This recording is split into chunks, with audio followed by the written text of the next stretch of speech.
ನಾನು ನಿಮ್ಮ ಚೈತ್ರ ಕಿಚನ್. ನೀವು ನೋಡ್ತಿದ್ದೀರಾ ಚೈತ್ರ ಕಿಚನ್ ಯೂಟ್ಯೂಬ್ ಚಾನಲ್. ನಾನಿವತ್ತು ಟೊಮೊಟೊ ರಸಂ ಮಾಡೋದು ಹೇಗೆ ಅಂತ ಹೇಳ್ಕೊಡ್ತೀನಿ. ಇದು ತುಂಬಾ ಟೇಸ್ಟ್ ಚೆನ್ನಾಗಿರುತ್ತೆ. ಈಗಿನ ವೆದರ್ಗೆ ಇದು ತುಂಬಾ ಚೆನ್ನಾಗಿರುತ್ತೆ. ಈ ಟೊಮೊಟೊ ರಸಂ ಮಾಡೋದಕ್ಕೆ 3 ಮೀಡಿಯಂ ಸೈಜ್ ಟೊಮೊಟೊ ತಗೊಂಡಿದ್ದೀನಿ. ಕೊತ್ತಂಬರಿ ಸೊಪ್ಪು, ಕರಿಬೇವಿನ ಸೊಪ್ಪು, ಜೀರಿಗೆ ಮೆಣಸು, ಕಡಲೆಬೇಳೆ, ಉದ್ದಿನ ಬೇಳೆ, ಬೆಳ್ಳುಳ್ಳಿ, ಒಂದ್ ಸ್ವಲ್ಪ ಹುಣಸೆಹಣ್ಣು ತಗೊಂಡು ಈ ತರ ನೀರಲ್ಲಿ ನೆನೆಸಿ ಇಟ್ಕೊಂಡಿದೀನಿ.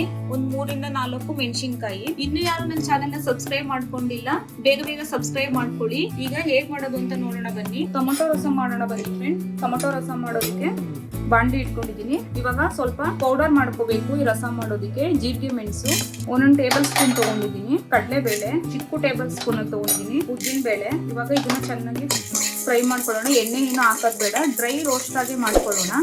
ಈ ತರ ರಸಂನ ಮಾಡಿ ತುಂಬಾ ಚೆನ್ನಾಗಿರುತ್ತೆ. ಇವಾಗ ನಾನ್ ವೆಜ್ ಎಲ್ಲ ಮಾಡಿರ್ತೀರಾ, ಅವಾಗ ಊಟ ಆದ್ಮೇಲೆ ಕುಡಿಯೋಕ್ಕೂ ಚೆನ್ನಾಗಿರುತ್ತೆ. ಇದು ನೆಗಡಿ, ಶೀತ, ಕೆಮ್ಮು ಏನೇ ಆಗಿದ್ರು ಈ ರಸಂ ಕುಡಿದ್ರೆ ಆದಷ್ಟು ಬೇಗ ಹುಷಾರಾಗುತ್ತೆ. ಸಣ್ಣೂರಿಲೇನೆ ಫ್ರೈ ಮಾಡ್ಕೊಳ್ಳಿ. ಈ ರಸಂ ಪೌಡರ್ನ ಮಾಡಿ ಇಟ್ಕೊಂಡ್ರೆ ಮಾಡುವಾಗೆಲ್ಲ ನೀವು ರಸಂ ಮಾಡುವಾಗೆಲ್ಲ ಬೇಗ ಮಾಡ್ಬೋದು. ಮಾಡಿ ಇಟ್ಕೊಂಡ್ಬಿಟ್ರೆ ಈ ಪೌಡರ್ನ. ಇದು ಇವಾಗೆಲ್ಲ ಫ್ರೈ ಆದ್ಮೇಲೆ ಒಣಮೆಣಸಿನ್ಕಾಯಿ ಸೇರಿಸ್ಕೊಳ್ತಾ ಇದ್ದೀನಿ. 3 ಒಣಮೆಣಸಿನ್ಕಾಯಿ, 1 ಬೆಳ್ಳುಳ್ಳಿ ಮೆಣಸಿನ್ಕಾಯಿ ಸೇರಿಸ್ಕೊಂಡಿದ್ದೀನಿ. ಇವಾಗ ಬೆಳ್ಳುಳ್ಳಿನೂ ಸೇರಿಸ್ಕೊಳ್ತಾ ಇದ್ದೀನಿ, 1 ಗೆಡ್ಡೆ. ಇದೆಲ್ಲ ಇವಾಗ ಫ್ರೈ ಮಾಡಿದಾಗಿದೆ. ಇದು ತಣ್ಣಗೆ ಹಾಕ್ಬಿಟ್ಟು ತಣ್ಣಗಾದ್ಮೇಲೆ ಪೌಡ್ರ್ ಮಾಡ್ಕೊಳ್ತೀನಿ. ಪೌಡ್ರ್ ಮಾಡಿ ತೋರಿಸ್ಕೊಡ್ತೀನಿ ಹೇಗಾಗಿದೆ ಅಂತ. ನೋಡಿ, ಈ ತರ ಪೌಡ್ರ್ ಮಾಡ್ಕೊಬಂದಿದ್ದೀನಿ. ತೀರಾ ನುಣ್ಣಗಾಗಲ್ಲ, ಈ ತರ ಅಂದ್ರೆ ದಪ್ಪನೇ ಇರುತ್ತೆ, ಏನೂ ಆಗಲ್ಲ. ಇವಾಗ ಒಂದು ಬಾಂಡ್ಲಿ ಇಟ್ಕೊಂಡಿದ್ದೀನಿ. ಡ್ರೈ ರೋಸ್ಟ್ ಮಾಡಿದ್ಮೇಲೆ ಅದೇ ಬಾಂಡ್ಲಿನೇ ಮಾಡ್ತಾ ಇದ್ದೀನಿ. ಬಾಂಡ್ಲಿಗೆ ಸ್ವಲ್ಪ ಎಣ್ಣೆ ಸೇರಿಸ್ಕೊಳ್ಳೋಣ. ಎಣ್ಣೆ ಕಾದಿದೆ, ಸಾಸಿವೆ ಸೇರಿಸ್ಕೊಳ್ತಾ ಇದ್ದೀನಿ. ಸಾಸಿವೆ ಸಿಡಿತಾ ಇದೆ. ಬೆಳ್ಳುಳ್ಳಿಗೆ ಹೆಚ್ಕೊಂಡಿದ್ದೀನಿ 1 2 3. ಒಣಮೆಣಸಿನ್ಕಾಯಿನೂ ಸೇರಿಸ್ಕೊಳ್ತಾ ಇದ್ದೀನಿ. ಸ್ವಲ್ಪ ಕರಿಬೇವಿನ ಸೊಪ್ಪು. ಎಲ್ಲಾನು ಚೆನ್ನಾಗಿ ಫ್ರೈ ಮಾಡ್ಕೊಳ್ಳಿ ಎಣ್ಣೆಯಲ್ಲಿ. ಫ್ರೈ ಆಗಿದ ನಂತರ 3 ಟೊಮೊಟೊನು ಸೇರಿಸ್ಕೊಳ್ತಾ ಇದ್ದೀನಿ. ಟೊಮೊಟೊನ ಸಪ್ರೇಟ್ ಏನು ಬೇಯಿಸ್ಕೊಳ್ಳೋದು ಬೇಡ, ಇದನ್ನ ಒಗ್ಗರಣೆಲ್ಲೇ ಚೆನ್ನಾಗಿ ಬೇಯಿಸ್ಕೊಳ್ಳೋಣ. ನೋಡಿ, ಟೊಮೊಟೊ ಈಗ ಸಾಫ್ಟ್ ಆಗಿ ಬೆಂದಿದೆ. ಇವಾಗ ಸ್ವಲ್ಪ ಹುಣಸೆಹಣ್ಣು ರಸನ ಸೇರಿಸ್ಕೊಳ್ತಾ ಇದ್ದೀನಿ. ಹುಣಸೆಹಣ್ಣು ರಸ ಸೇರಿಸಿದ್ಮೇಲೆ ಹುಣಸೆಹಣ್ಣು ಸ್ವಲ್ಪ ಹಸಿ ವಾಸನೆ ಹೋಗೋ ತನಕ ಇದರಲ್ಲೇನೆ ಫ್ರೈ ಮಾಡ್ಕೊಳ್ಳೋಣ. ಹುಣಸೆಹಣ್ಣು ಹಸಿ ವಾಸನೆ ಹೋಗಿದ ನಂತರ ನಾನು ಇಲ್ಲಿ ಪೌಡರ್ ಮಾಡ್ಕೊಂಬಂದಿದ್ನಲ್ಲ ರಸಮ್ದು, ಅದನ್ನ ಇದ್ರೊಳಗಡೆ ಸೇರಿಸ್ಕೊಳ್ತಾ ಇದ್ದೀನಿ. ಇದನ್ನ ನಾನು ಇವಾಗ್ಲೇನೆ ಪೌಡ್ರು ಎಲ್ಲ ಕಾಳುಗಳನ್ನು ಹುರಿದು ಪೌಡ್ರ್ ಮಾಡಿರೋದ್ರಿಂದ ಈ ರಸಮು ತುಂಬಾ ಟೇಸ್ಟ್ ತುಂಬಾ ಚೆನ್ನಾಗಿ ಬರುತ್ತೆ.